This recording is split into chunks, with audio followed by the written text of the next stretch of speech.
యోగాతో మానసిక ఒత్తిడి దూరం అవుతుందని మన్యం జిల్లా శిశు సంక్షేమ శాఖ ప్రాజెక్ట్ డైరెక్టర్ కనకదుర్గ పేర్కొన్నారు.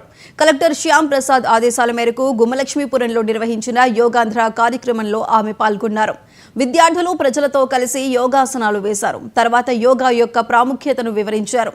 యోగాను డైలీ లైఫ్లో పాటించడం వల్ల ఆరోగ్యవంతంగా ఉంటామని చెప్పారు. ఈ కార్యక్రమంలో విద్యార్థులు, ఆశా వర్కర్లు, ఉపాధి హామీ, ఐకేపీ వర్కర్లు పాల్గొన్నారు.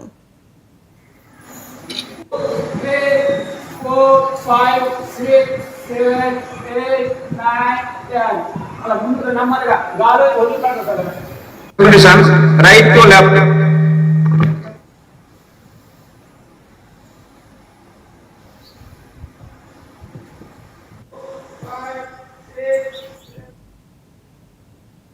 అన్నమయ్య జిల్లా చిన్నమండలిలో మాజీ ఎమ్మెల్యే పాలకొండ రాయుడు సంస్మరణ సభ నిర్వహించారు.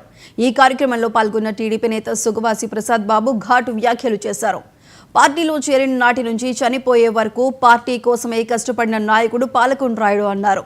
తెలుగుదేశం పార్టీలో తాము అనేక ఇబ్బందులు ఎదుర్కొన్నామన్న ఆయన, ప్రజల్లో ఉన్న ఆదరణ వల్ల రాజంపేట టికెట్ మాకు కేటాయిస్తే అక్కడి జిల్లా నాయకులు కుట్రలు కుతంత్రాలు చేసి మమ్మల్ని ఓడించారని ఆవేదన వ్యక్తం చేశారు.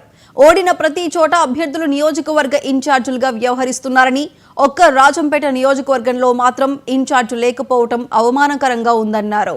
2012లో ఆఖరిసారి బై ఎలక్షన్లో పోటీ చేశాం. తర్వాత 2024లో పోటీ చేశాం. దాదాపు 12 ఏళ్ల పాటు మేమే రాజకీయ పార్టీ తరఫున కూడా పోటీ చేయలేదు. కానీ తెలుగుదేశం పార్టీలో ఉన్నాం. పార్టీ ఎవరికి టికెట్ ఇచ్చినా, ఎవరికి చేయమన్నా క్రమశిక్షణతో, నీతి నిజాయితీగా వాళ్ళ దగ్గర ఎటువంటి డబ్బులు ఆశించకుండా మేము పనిచేశాం.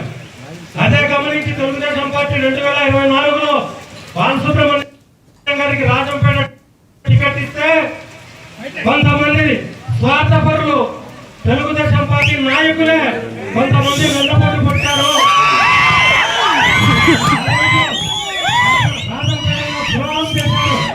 మేము 2012లో ఆఖరిసారి బై ఎలక్షన్లో